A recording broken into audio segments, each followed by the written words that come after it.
Jamie Nelson served 1,047 days for a rape he did not commit. His accuser, Kathy Fordham, would eventually be exposed as a serial liar and convicted. People enter our lives every day, and this is where Kathy Fordham entered mine, Paddy's Pub. Kathy Fordham was hired to be a bartender at Paddy's Pub, and my father was a patron of that pub. One day my father and I went there for a beverage, a drink, and Kathy was there. For Jamie Nelson, that chance meeting with a neighborhood bartender would unleash a chain of events that would transform his life and mark the beginning of his struggle against the criminal justice system. I had absolutely no romantic or intimate involvement with Kathy Fordham. The only thing I ever did was we would go out socializing, her and some friends, and one night she phoned me needing a ride home. And at that time, she had Christine with her. Christine, Kathy's best friend, caught Jamie's attention. We developed a relationship shortly after meeting, discovered that we had a few things in common. We liked to share time together. That led to dating, which led to living together. Everything kind of progressed. Kathy did not react well to her best friend's involvement with Jamie. I think she was extremely aggravated that I didn't find an interest in her romantically, that I chose her friend. She would soon begin to vent her frustrations against Jamie. Her weapon of choice? The police. She found an opportunity, picked a fight, then charged him with assault, claiming that he was her boyfriend. The interference from Kathy Fordham, I strongly believe, was fueled by her desire to see my relationship with Christine fail. Shortly after, Christine would discover she was pregnant. That's when I realized there was serious issues with Christine. Her complete psyche changed as soon as she got pregnant. When Christine's and my relationship started to fail, there was a lot of pressure applied to our relationship by Kathy Fordham, all negative, all in an effort to extract me from Christine's life.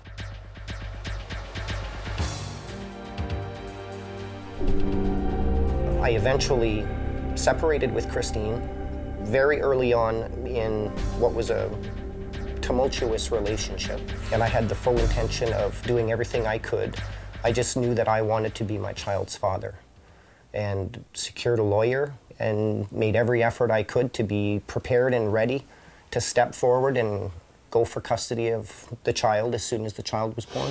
Jamie moved into his father's place, but trouble was not far behind. Even before the first charge of assault had reached trial, Kathy Fordham would accuse Jamie of harassment and other offenses an additional 6 times. However, Jamie would soon find an ally of his own, Marie Verdon. Marie was a sounding board and a person of strength that I would turn to quite often when I was going through those rough times. We met in, I think, 91, 92, and from that moment we became friends, and I kind of thought one day we'd probably be together. Marie and I became considerably closer as the relationship between Christine and I dissolved. Then Marie got pregnant. By the time the twins, Matthew and Melissa, were born, Dustin, Jamie's son with his ex, was 2 months old. Jamie was now a proud family man, raising 3 young children, including Christina, Marie's daughter from a previous relationship. He was more determined than ever to get access to his firstborn son, and that's when the nightmare unfurled. I guess you could say this is where everything started. Marie and I lived right in that apartment with my father, and it's the site of where I was arrested twice, based on allegations leveled by Fordham.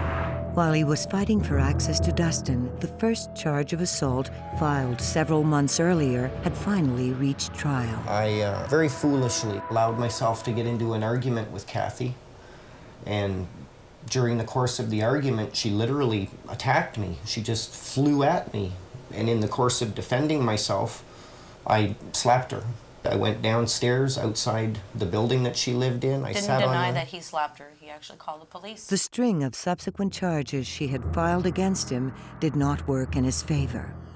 That occurrence netted me 60 days in custody. But at the same time, that put the brakes on our efforts to have custody with Dustin.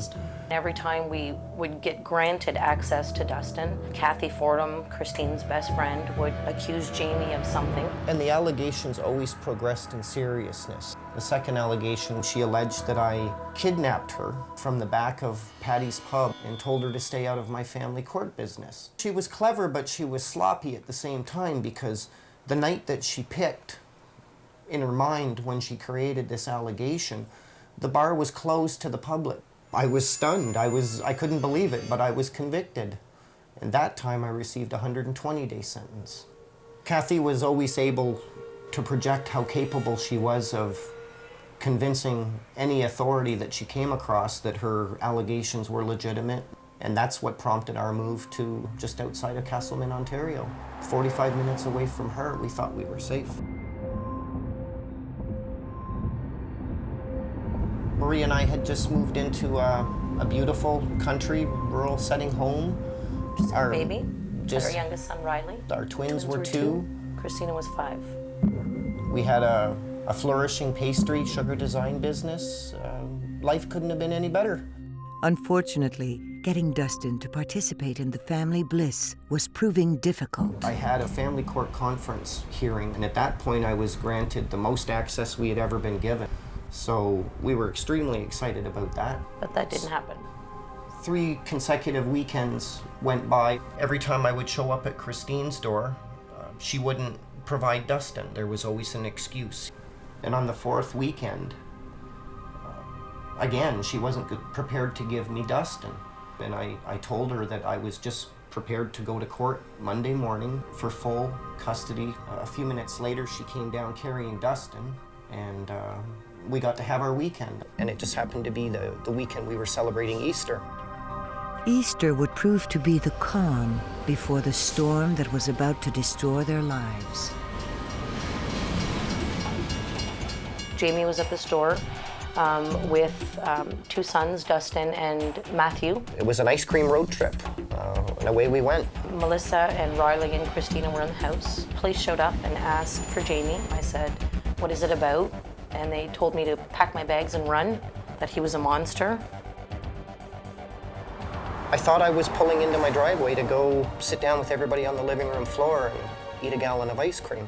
And before I could put the van in park, the door was flung open. The next thing I remember is feeling cold steel against my temple. I was terrified. Out of the corner of my eye, I could see Marie standing at the kitchen door. I could see terror on her face. I could see dread on Christina's face. She didn't know what was happening. I was 5, I believe, 5.5 when it happened. Honest, I don't remember anything of that day. I think I was a little too young. I'm in the van, I've got a gun against my head, I've got 2 sons behind me, still strapped in. They threatened him that if he tried to run, that they would shoot him right there in front of the children. I asked her to please contact Ken Hall immediately, let him know that I was in custody. It flashed through my mind that this was something Kathy Fordham had initiated. Again. At the time of his arrest, I had known Jamie for a few years, and I'd represented him 2 or 3 times. When I got to the station, one of the first constables that I saw was a gentleman that I worked with for several years in the hospitality industry, and he had moved on to policing. He had this just intense look of disgust and anger on his face, and he looked at me and he said, "Call a lawyer." And I was just left wondering, like, what the hell is happening? That somebody that I've known for years and had a very good relationship with, he came to my mother's funeral, I was at his father's. Now all of a sudden I'm outcast. I didn't know until the detectives from Ottawa came in, and they just bluntly told me that I was a sexual deviant monster. Jamie would ask the detective in charge for a polygraph. He said, "Absolutely not. I don't have any reason not to believe that young lady." And with that, I firmly believe his investigation was over. He was charged with sexual assault. In the old days, so to speak, it was called rape. He was just in shock. As a defense lawyer of 30 years, I often don't get the sense of innocence right from the beginning, and this was unusual in that sense, that right from the very beginning, he was an unusual client. But in the eyes of the law, Jamie Nelson was far from innocent. I was immediately thrown into an isolation cell.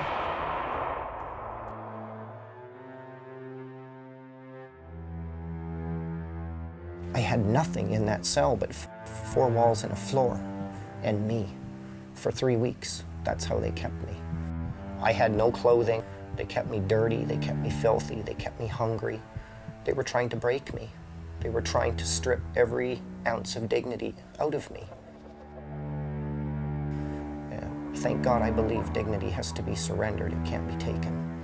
So they didn't win that one.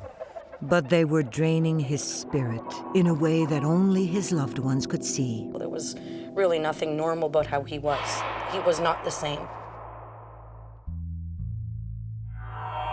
It's incredibly difficult to defend yourself from a jail cell. You have zero contact with the people that you need. Family, witnesses, alibi, lawyers. They're all a million miles away when you're in that cell.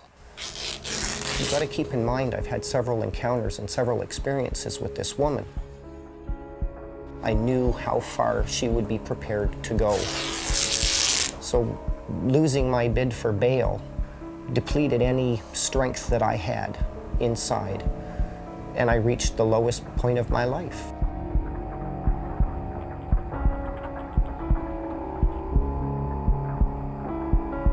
I decided the easiest way to kill myself would be to suffocate myself through hanging. Once I had the rope braided, I made the plan to loop it around the metal box that protected the smoke detector on the ceiling, and then that night I would wait for my cellmate to go to sleep. At approximately 10:30 that night, the nurse delivered his meds. A half hour later, he was asleep. Looped the rope, jumped.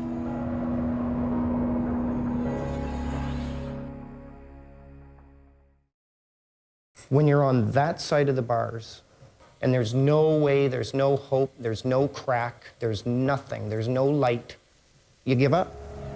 I decided the easiest way to kill myself would be to suffocate myself through hanging. I didn't even think about it, I just jumped. The pain was agonizing. I lost the sensation in my arms. I couldn't even lift them to try to pull myself up. I started to spin. Just the nature of the way the rope was made, it was unwinding.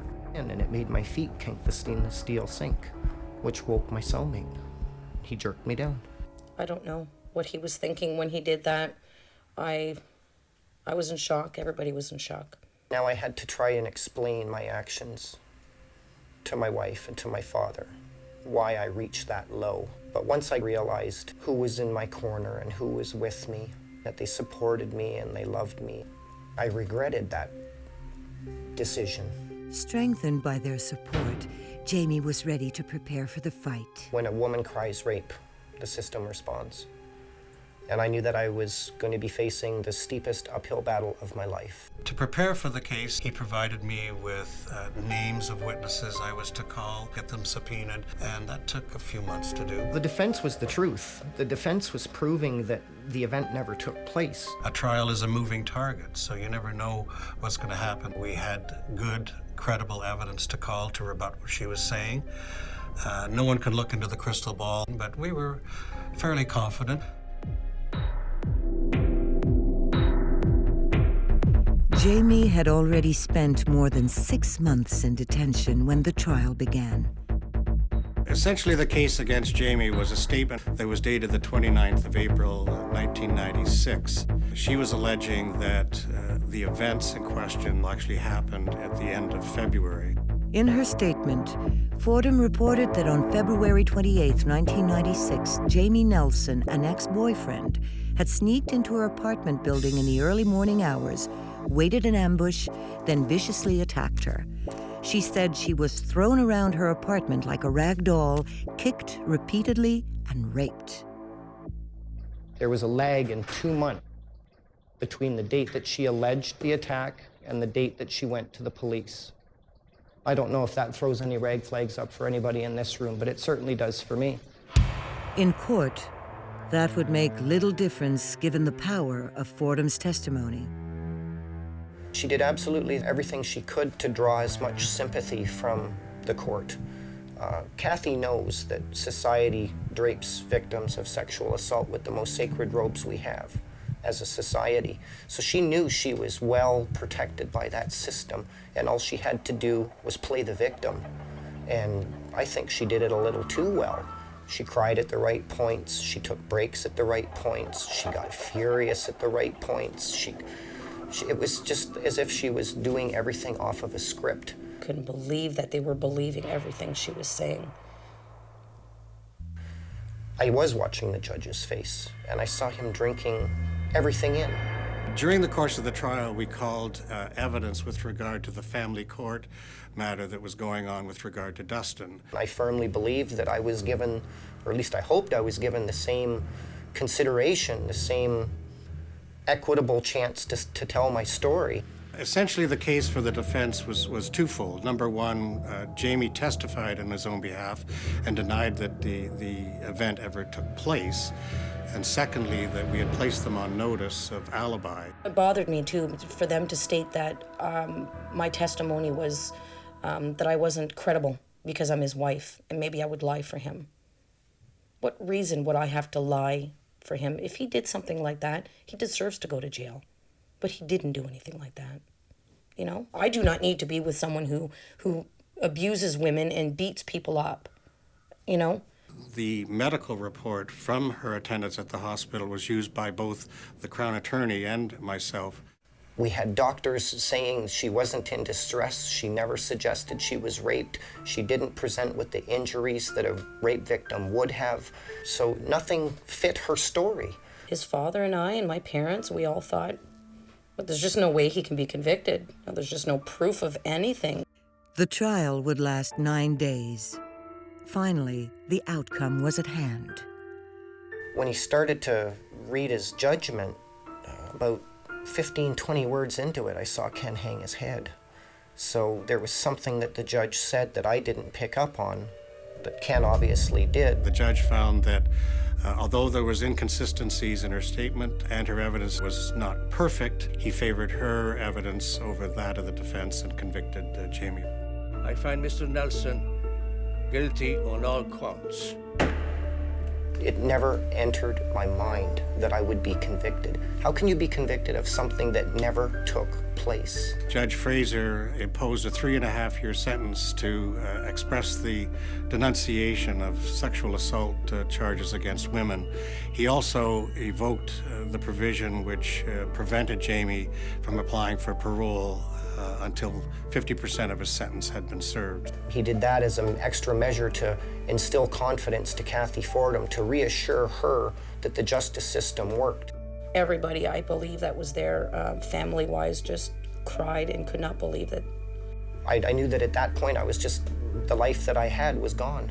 The last time I saw any member of my family was the day that I was sentenced. And then I was taken away from them. The Jamie Nelson case to me was every defense counsel's worst nightmare come true.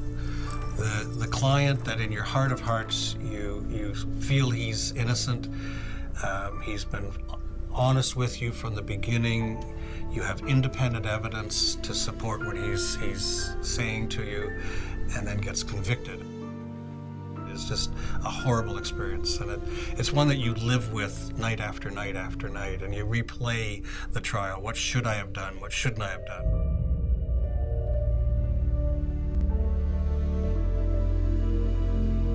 I firmly believe the judge was predisposed to finding me guilty just based on the fact of my past contact with Kathy Fordham. The first opportunity I had to speak with Ken about it was later that afternoon in the basement of the courthouse when he came to see me before I was transferred to the detention center. He just hugged me and he told me that we're going to find a way to get out of this, to clear me. It was a long way home. We lived 45 minutes, an hour out of Ottawa, and it seemed like it took hours to get there.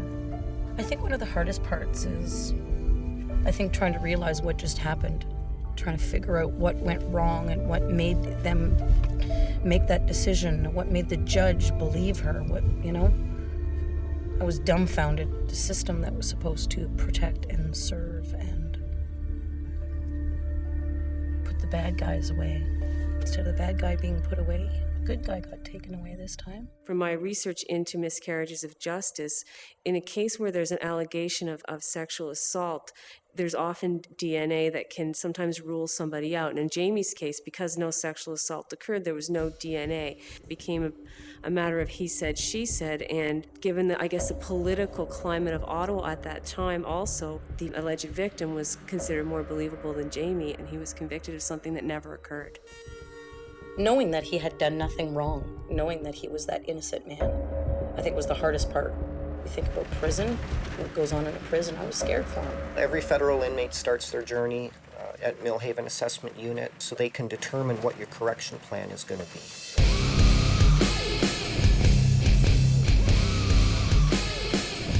I was subjected to phallometric metering, and what that is a mercury-filled balloon is placed around the base of your penis. It's plugged into a computer, and then the individual is shown, they're called postcards, to see what you respond to. Consensual sex, forced sex,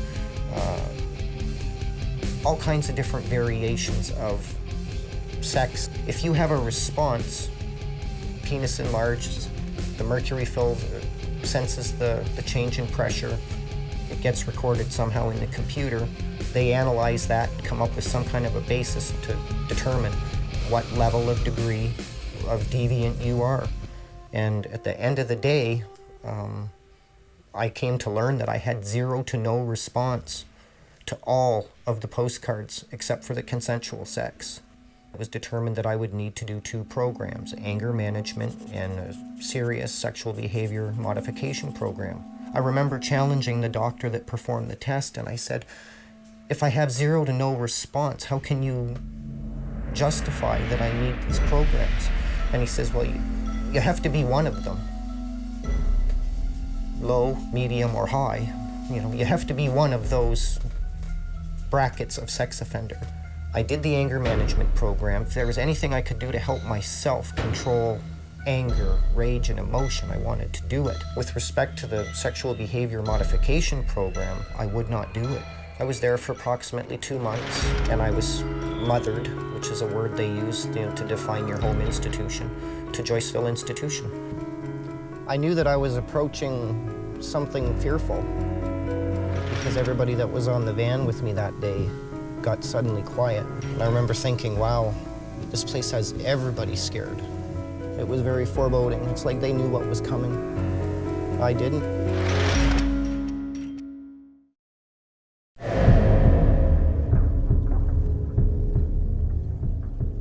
My first impressions of federal incarceration were haunting. Just the smell, the odor. It's a combination of body sweat, urine, feces, fear. The fear saturates everything, including the person. The air is stale, it's recirculated, it's choked with smoke, it's almost unbreathable. The noise is deafening during the hours of the day that the machine is awake. Chokes the life right out of you. It was really surreal. It was like a dream. Somebody pinched me. There was actually days that I woke up after this, he was convicted, and I thought I had dreamt it. I don't think I stopped crying for a long time. It took months before I could just look at the kids and realize, that their father had been, his life had just been torn apart, not only our life. We had to tell them a lie.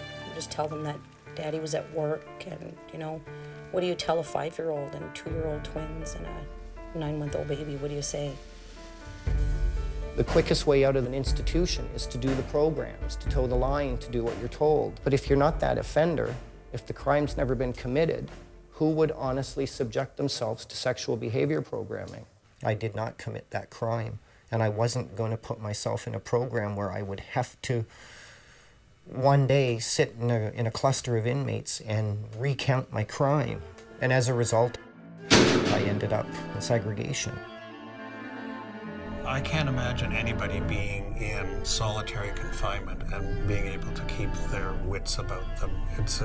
It's solitary confinement for 23 hours a day. It can break wills. I ended up spending 16 months in complete isolation, but I think that's where I flourished, because once I was isolated and alone, I no longer had to contend with being Jamie Nelson, 07634C inmate. I was able to focus on my appeal. As a federal inmate, you have two options for moving forward with an appeal: an inmate stream and a solicitor stream. I refuse to do the appeal, and that's just my own personal policy that I've made, and that is that I want fresh eyes to look at the transcript. I pored over my documents, over the trial transcripts, and I did absolutely everything that I could to dot the I's and cross the T's. I was prepared wholeheartedly to prove my innocence. He didn't want me to go visit him in prison, so the last time I saw him was in 1996. I made the conscious decision that I wasn't going to have any visits from my family where I was portrayed as that convict, where I was behind 2-inch thick glass, where I was wearing that uniform. I just didn't want to have my father, my wife, my children see that. He would allow his father and a family friend to visit once. It was a Christmas social, and we were permitted to wear street clothing. It gave me the opportunity to just be Jamie, without that wrapper, without that uniform. And during that visit, I had 4 wonderful hours with my dad. But Jamie had no idea that back at home, his family was about to dissolve. Children's Aid found out that he was convicted for sexual assault and just took the kids. I remember going to a home and being split from my 2 brothers. It was me and my sister. I got a lawyer. It took about 4 months. I got him back. We all got back together again, and then they took us away again. When they came and took the kids the second time, I literally broke down, packed a bag and left. Left my home, everything. After fighting for a year and a half, I wasn't getting anywhere. They weren't going to give me access to any of my kids. I literally lost my mind. I had a nervous breakdown. I ended up in Lac-Saint-Jean. I don't know what brought me there, why I went there. I don't know. I think I just went, and when I stopped, I stopped. We finally reached the point, Marie and I, where we just stopped communicating. I think Marie was afraid to let me know what had happened. And I found out via one of the chaplains at the prison. He came and told me that my children had been apprehended. How could I fault Marie for not being able to maintain a family and the order of that family with facing the deficits that she had to face? 4 children under 5, work, babysitters, me in prison, rent, groceries, transportation. Like, I just couldn't even imagine what Marie was going through and how she was able to cope with it as long as she did. Like, I'm marveled by it. I've never felt disappointment, never. It was the circumstances of what we were caught up in.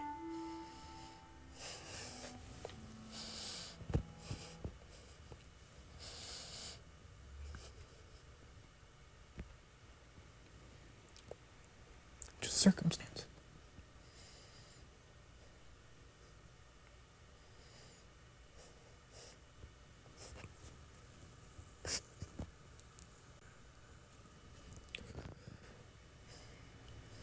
I was there for almost a year, so I could get myself back together, and I said, okay, I gotta go and fight for the kids. So I came back to Ottawa in '98, called the lawyer, told her I'm ready, I need to get my kids back, and she told me to get my life back together and try to get custody of Christina first. It got to a point that I was so stressed that I couldn't see my mom that I physically tried to take my own life at 8 years old. I found glass. I need a second.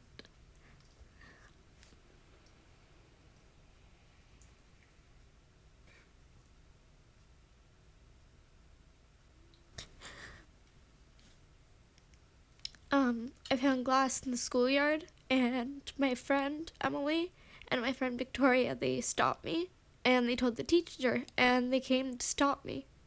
We saw each other, and it was like, whew, right away. Yeah, sorry. She went through a lot, you know, like what 8-year-old tries to kill himself, you know. Makes me sad just thinking about it. Yes, straight, please. I would never wish this upon anybody, I really wouldn't. Meanwhile, Kathy Fordham, the architect of their nightmare, had been busy spinning another web. And what Jamie and his family did not know is that a new ally had already appeared on the scene. My involvement in this case started when Kathy Fordham phoned me when I was working one night at the newspaper and complained that she'd been assaulted by 2 men while she was praying at a grotto in Vanier. I phoned the police and they confirmed that they had started an investigation. But about 5 days later, the detective phoned me and said to be careful about this woman because they thought that she was lying. Eventually, a couple weeks later, they did charge her with making a false police complaint. From the police, I found out that Kathy Fordham ran a place where people who were accused of crimes were released to. A nurse who volunteered at the center had been keeping a secret diary in which she described the place as a zoo, full of relapsed drunks and drug users. Although she reported that Kathy Fordham had done good things, such as helping women and children in distress, her attitude to men was alarming. For a story that I did, I tracked down a number of people who had been staying in Kathy Fordham's center, and a number of the gentlemen that had lived there, and I called them all together for a meeting at Patty's Pub. About a dozen of these guys showed up, and they told me stories that were quite wild about her extorting them to do different things, some of them sexual, drugs in the center, drinking, and the whole time her lording over all. She would take them to a bar when they weren't supposed to drink, and then have evidence that they drank and hold that over their head in order to extort welfare checks out of them and things like that. Quite frequently breaching them and getting them sent back to jail to show that she meant business. By then, Kathy Fordham had been a complainant, filing police charges against various men over 30 times. I phoned the police officer and I asked him to give me a list of all the cases where she had been a complainant, accusing people of crimes. Way down on the list was a gentleman who'd been convicted of a sexual assault, and his name was Jamie Nelson. Oblivious of these developments, Jamie Nelson, hardened by jail, was going through his own transformation. By then, he tried to present his inmate appeal twice, but due to circumstances beyond his control, his scheduled appearance would be adjourned. And then, moments before his third appearance, lawyer Todd Descharmes approached him. He said, "You know, you only have one shot at this, to impress these judges and show them that an error has been made." And he counseled me on the idea of postponing my court appearance and transferring from an inmate appeal to a solicitor's appeal. The downside was that I would serve the balance of my sentence. After serving 1,047 days, the day that I finally left was a day unrivaled in my life. I knew that I was leaving the institution a different man, a changed man, a hard man. The first thing on my mind was clearing my name. Even with an experienced lawyer at his side, winning an appeal was hardly a sure thing. But what neither Todd Descharmes nor Jamie knew was the extent of Fordham's deception. Nor did they know that 9 days before, an internal memorandum from the police was sent to the Crown Attorney's office. Would the scale of justice finally weigh in Jamie Nelson's favor and bring the startling new evidence to light in time for his appeal?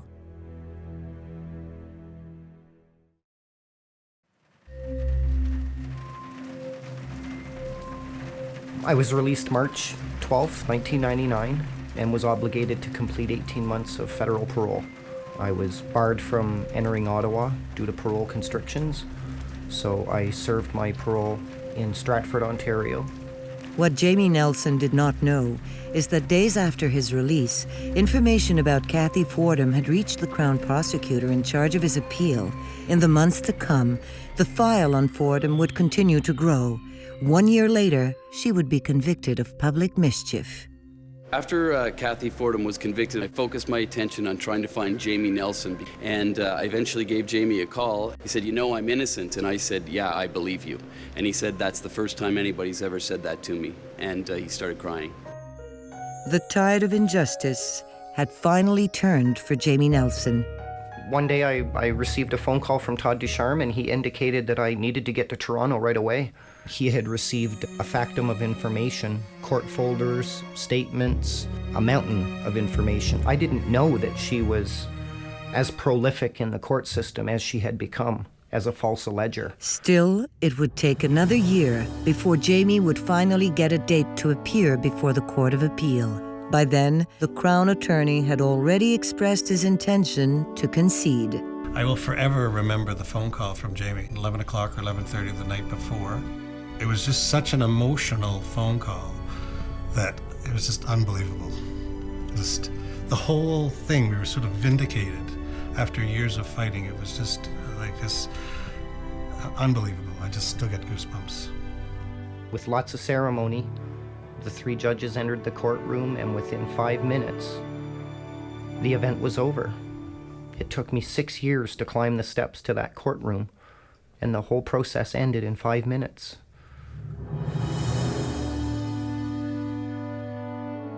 I was doing my best not to break down because it was the one thing that I had waited so long to hear, that I was an innocent man and that my name had been cleared. Todd Ducharme was with me. The Crown, Scott Hutchison, walked over to me, hugged me, and he said it was the best outcome that he's ever seen in his career. I'm not really worried if there's anybody out there that thinks, oh, well, he just got away with it, you know, he beat the system. I didn't beat the system.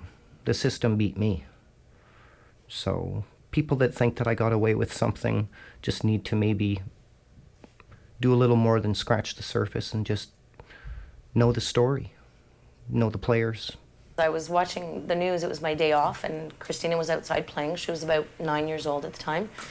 And I was flicking through the channels, and literally my tongue felt like it fell to the floor, and I was like, oh my God, that's Jamie. When I saw him, I was like, well, who's that? And then she reminded me, and that's when somehow it clicked. I was like, he was part of our family. Hours after his appeal, triumphant, Jamie would return to Ottawa, where he had not been in 6 years. I immediately went to my father's house, but the first person outside of family that I felt obligated, that I needed to see, was Ken Hall. I was standing outside number 6 court, which is bail court, which is where he had his bail hearing, and he tapped me. I got tapped on the shoulder, and I turned around and he was standing there, and we just hugged. Just hugged. This was great. Got to the emotional part of criminal law, which it shouldn't be. I guess it should be objective, but no. It was just really emotional. We ended up getting entangled in a bunch of interviews, and at one point he handed me a little Post-it note, like a little handwritten message, and I was about to crumple it up, and he said, no, you want that one. So I opened it up, and it said Marie, and then a phone number. I showed up early because my dad drove me, and I just happened to look over, and there was someone walking across the street, and I could just see the way he was walking. I'm like, oh my God, Dad, that's Jamie. I'm 300, 250 feet away. I hear a car horn. Very busy intersection. I don't know what car just beeped the horn. I just know that it was meant for me. And I turned around and I literally walked right to the car door. Pulled me out of the car, and all three of us were crying. It was nice. Yeah, it was nice. It was a beautiful way to be reunited. Yeah. It was, you couldn't script that moment any better. It was just poetic. It was beautiful. But the surprises were only beginning for Jamie that Friday in August, when he learned that Kathy Fordham would be in court on Monday for sentencing on charges of uttering death threats against a former lover. Kathy was actually facing Judge Fraser, the very judge that convicted me. Just the irony involved in the whole event, I got lost in that. I remember thinking, I hope he metes out as much justice with her as he did with me. He would spend the day before with his father, gathering the strength to face his accuser. I needed to see her face that man, the judge, to see her as the accused. When I arrived at the courtroom, I saw all the other men. There must have been a half dozen of us. We filled a row. The judge was so concerned he actually indicated to us that there would be no outburst or he would close the courtroom. So we all sat there very hushed, and Kathy was next to her lawyer doing her very best to hide her head and conceal her shame. But we just all sat there and watched. The judge would acknowledge Jamie with a simple nod before he stepped down. The judge was obligated to recuse himself from the case because he had been involved with her in a trial matter earlier as a victim. I guess that rocked her world too, seeing the same judge. It took her about an hour to leave the courtroom after the proceedings were done. And when she finally mustered the courage to leave the room and walk out of the courtroom, we all exited behind her. I remember sincerely hoping that Kathy realized that her actions had consequences.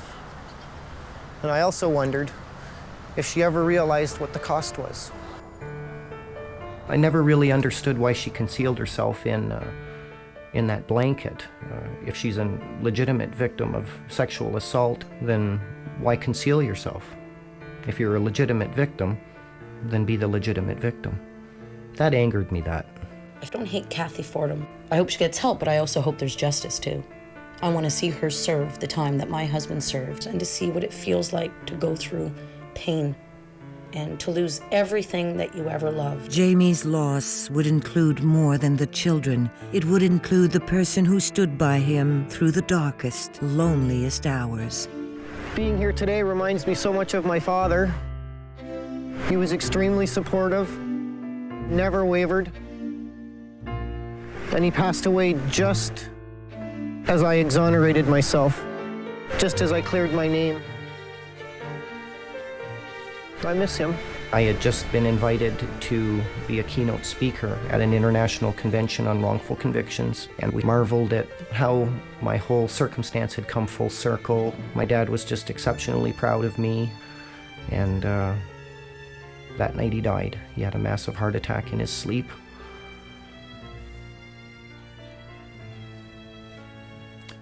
But he got to see me clear my name. He got to see the most important part. As for the children, that chapter will never close. Unfortunately, the system that we were embattled with isn't a forgiving system. And we're in a position where we're a holding pattern, if you'd like to call it that. No.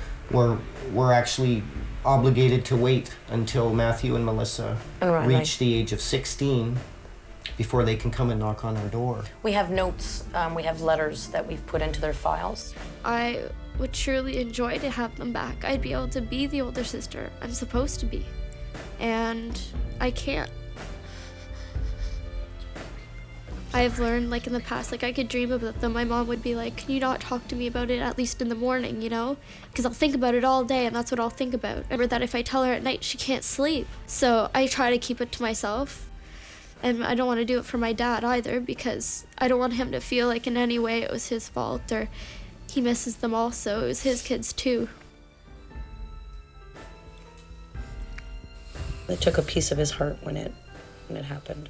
Definitely changed him. Well, I'm not a father of 5 anymore. I haven't measured all that yet. I'm harder. I'm angrier.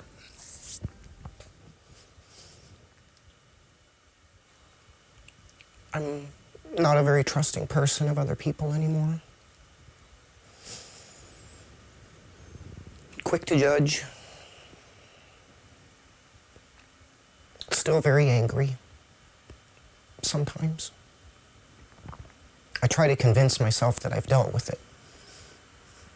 I guess I haven't. I just try my very best every day to move forward. Instead of taking a step backwards or sideways, I'd prefer it be forward. And 9 times out of 10, I get to move forward. With Christina, with Marie, we do it together.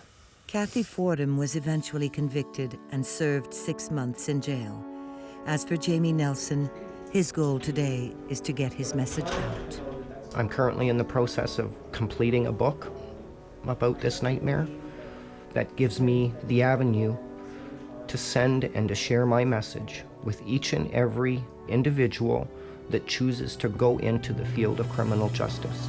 They're going to have the opportunity to see how justice misfires. I hope that each person that has the opportunity to hear my story or read the book just garners one positive thing from it, and that's that they recognize that what happened to me could easily happen to anybody. It's very, very tangible freedom. I hope everybody appreciates that. That's my goal.